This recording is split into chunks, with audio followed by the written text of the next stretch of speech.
আসসালামু আলাইকুম চাচা, আপনি কেমন আছেন? আলহামদুলিল্লাহ খুব ভালোই আছি, কিন্তু সমস্যায় পড়ে যাচ্ছে। এই বেগুন লাগাই,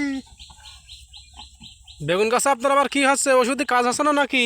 সে কথা বলি লাভ নেই। টাকা দোকানদারকে যা দিতে হচ্ছে, অথচ খাবার বেগুন পর্যন্ত থাকতেন না। এই যে ওষুধ নিয়ে আসতেছি, একটা ওষুধের দাম 450 টাকা 500 টাকা, অথচ তাতে পোকা দমন হচ্ছে না, পোকায় আরো বৃদ্ধি পাচ্ছে।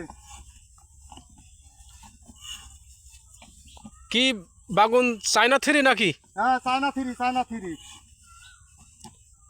আপনি ওষুধ ব্যবহার করছেন, বেগুন গাছে কোনো উপকার হচ্ছে না নাকি? না, কোনো উপকার হচ্ছে না, পোকা দমন হচ্ছে না। প্রত্যেক দিন বিকালবেলায় স্প্রে দিতে হচ্ছে, দু একদিন মাঝে মাঝে দুবারও দিতে হচ্ছে। কি করবো, মুরব্বী হয়ে গেছি, তাও এই ধম ঘাড়ে কিনে বেড়াতে হচ্ছে। হ্যাঁ, কি করা, গরিব মানুষ। হ্যাঁ হ্যাঁ, গরিব মানুষ এখন।